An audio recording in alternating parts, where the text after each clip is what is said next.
The United States makes the UN work when it wants it to work. And that is exactly the way it should be, because the only question for the United States is what's in our national interest. My name is John, and the International Criminal Court is now in session. It is July 29th, 2024, and before I start today's video, I want to apologize for not doing anything yesterday because of the fact that the Russians have been advancing so fast lately within the Donetsk Oblast that I decided to just wait another day or so until I felt comfortable enough to give a somewhat, satisfying, I think, report for you guys, okay? And for now, things are still very tense. Like, Russians are advancing pretty quickly, as far as I know right now, in the places that they're advancing in, but I decided that now was the time to make today's video. And with that being said, let's get to the front. Now, first of all, in the Zaporozhye direction, the Russians are reportedly advancing a little bit towards the Ukrainian-held town or city of Guleapol, or Huleapol. It's like the last, stronghold within Zaporozhye Oblast before the Russians enter Dnipropetrovsk, which is one of the vital and most crucial provinces in all of Ukraine. Not just eastern and western Ukraine, but all of Ukraine. But yeah, Russians are advancing a little bit towards Guleapol. I even heard reports of the Russians bombing this area here, and especially the Kami blocks. But other than that, though, they have not launched any serious attacks yet. And I honestly don't think anything's going to happen here until later this year.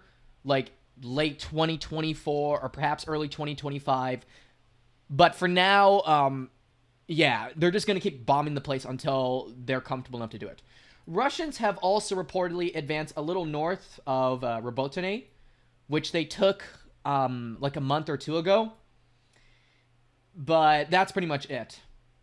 They're advancing, but not in the same pace as they are in Donetsk Oblast.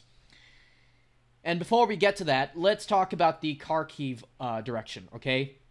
Or more specifically, the Lipsy and Volchansk sectors.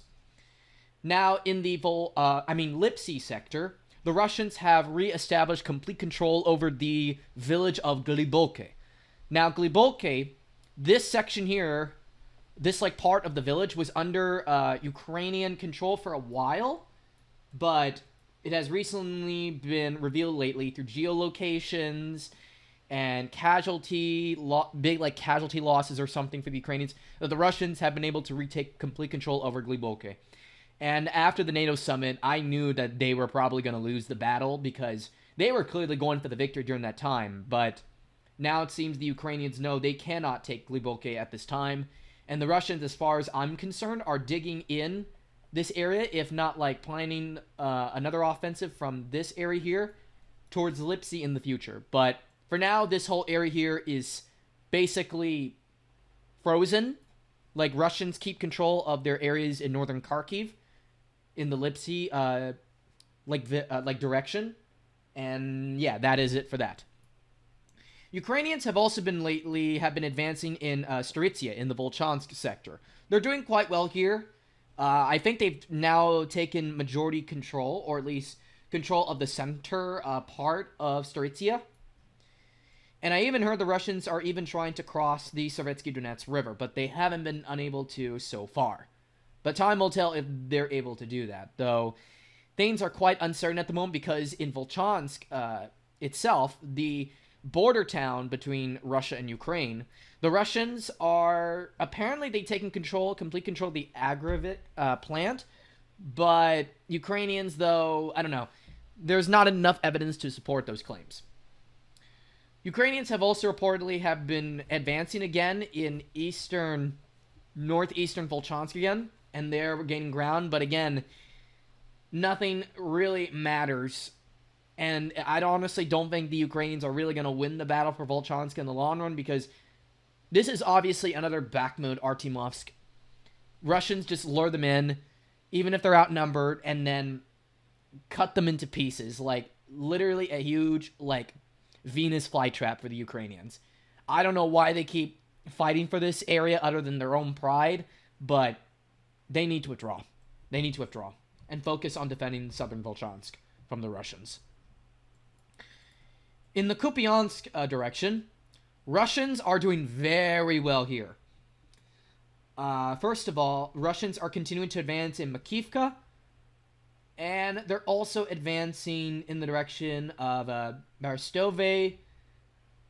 And also, this is the big one, by the way, the Russians have also established complete control over Pischene. And now the Russians are within just basically a short drive away from taking fire control over the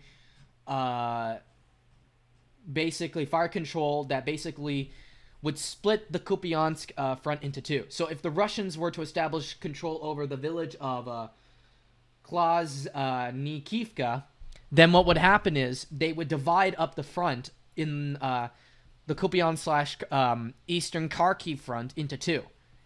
Basically into two halves. And then it would give Russians the breathing room that they need to launch an offensive on Kupiansk proper.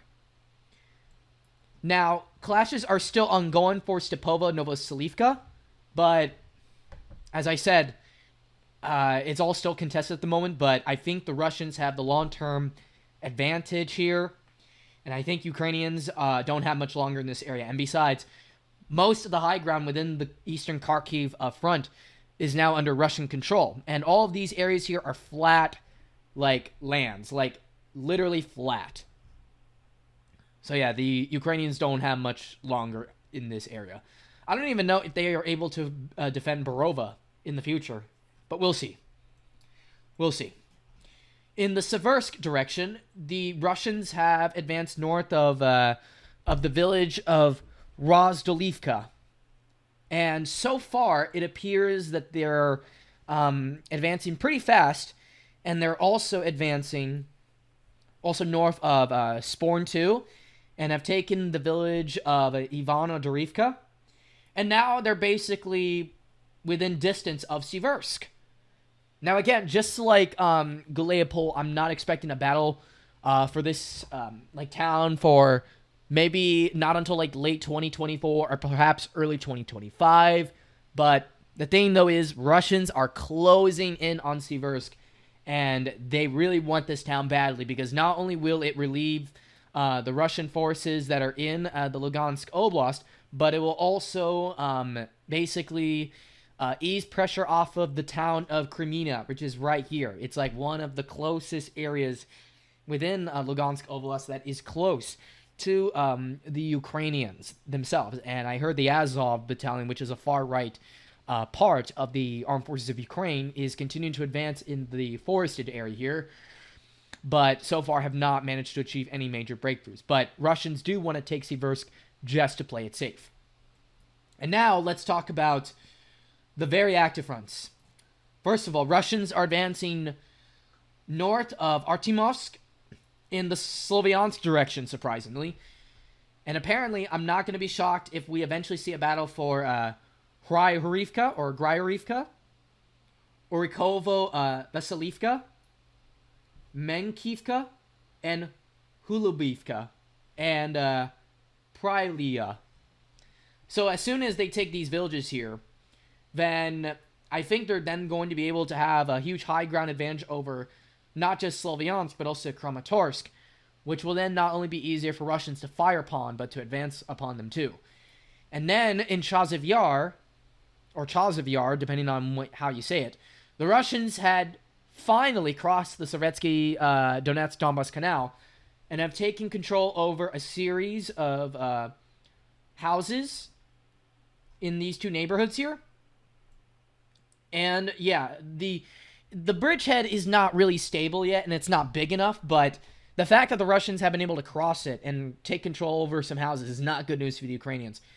In fact, to be honest with you guys, I don't think the Russians are going to have that difficult of a time taking these two neighborhoods within Chaziv Yar, but As soon as they reach the central part, which is full with commie blocks, by the way, then they're going to have some problems. But these lowland areas here, including this trash heap, I honestly don't think they're going to have issues in. And even in southern Chasivyar too. But yeah, the central part's going to be the only part of Chasivyar where they're going to have issues. But as I said, everything else should not be that difficult. It's all low rising houses. Now, this is the big one. The Toretsk/New York direction. The Russians have advanced even further, like west and southwards, and even northwards. In Pivnichne, the Russians have now taken full control over the commie blocks, or citadel, whatever you call it, and they have advanced further north. Basically, this whole neighborhood here within Pivnichne is basically cooked. Its days are numbered. The Russians are absolutely going to take control of this area, and perhaps this industrial plant here, and maybe this trash heap too, or this junkyard, and then they'll seize control of not only Pivnichne, but then they'll start entering the city of Toretsk itself, which would be really bad news for the Ukrainians. But yeah, within a week or so, or like within 2 weeks, like going into August, I am expecting not just Pivnichne to be mostly under Russian control, but for Druzhba to also be under Russian control. And then you look at Zalazhny right now. So not only is majority of the town under Russian control, but they're advancing southwards towards New York, which is now arguably split between Russian and Ukrainian control. So yeah, the Russians have not only kept control over the commie blocks here in New York, but they're expanding like their control in the eastern neighborhoods too of New York. And time is running out for the Ukrainians. The Russians are advanced from Zalazhny, is going south, and it's only a matter of time before this 2014 air defense goes completely extinct. Ukrainians got to get out, and there's no excuses for them to stay. If anything, if they do stay, and it's just proof, further proof that I'm right about them having ego issues. And now we got a big surprise, something I didn't really expect.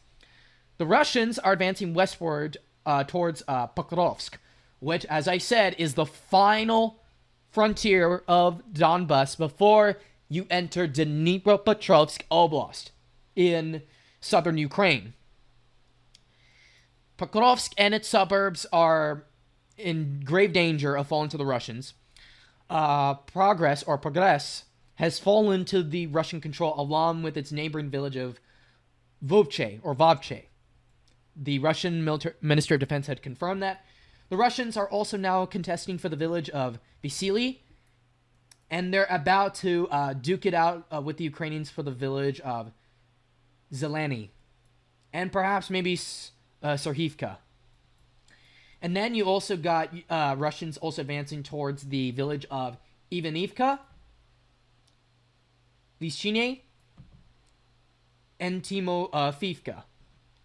So, if the Russians are able to take control over these villages here, then it becomes very obvious what they're going to do. Like, they're going to take everything here that is like, I guess, west of the Vovcha River here, from the Avdiivka direction.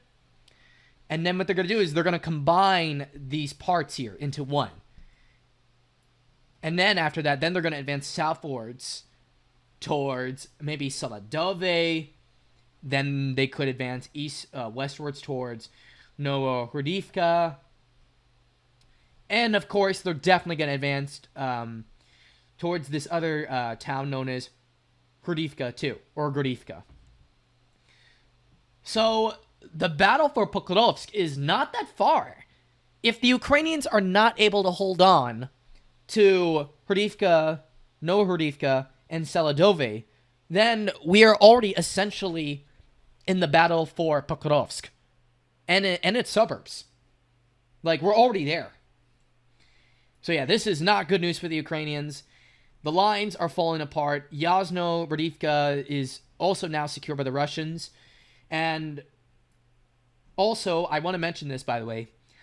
Maximalivka, 30% of it is already now under Russian control, and not gonna lie, that came as a huge surprise to me, but it's under Russian control now, and this is the last time before the Russians take on another stronghold of the Ukrainians, which is Kharkov.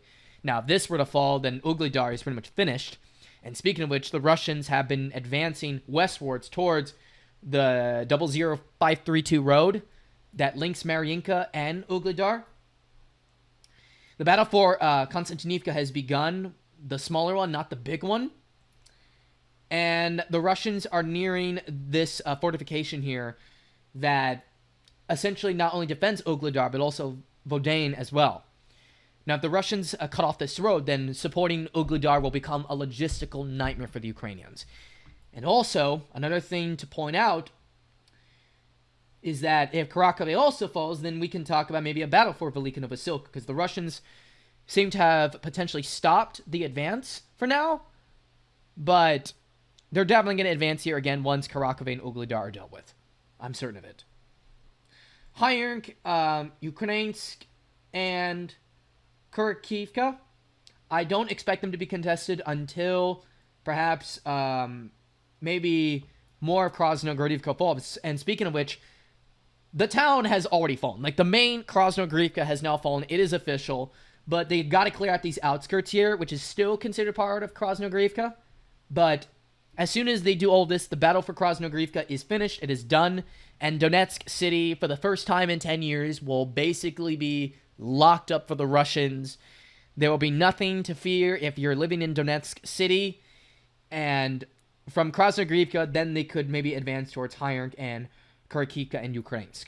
But until they do that, they're not going to be able to advance any further. But yeah. So yeah, the Russians are about to start for are getting closer to starting the battle for Pokrovsk, though, as I said, Ukrainians might put up a fight in Saladove, Horivka, and Hrudivka. But if they don't put up a defense there, then Pokrovsk is essentially already cooked before it even, well, the battle is already over before it even started. And we also are going to keep an eye out on the Toretsk and New York front, because if Druzhba and Pivnichny fall along New York, then the battle for Toretsk has started, which would then essentially lead to the Russians advancing northwards towards the big Konstantinivka, the one that starts the Slovyansk-Kramatorsk metropolitan area within eastern Ukraine. So, yeah. So that's going to do it for today's video, everybody. So tell me in the comment section below what you think of the news.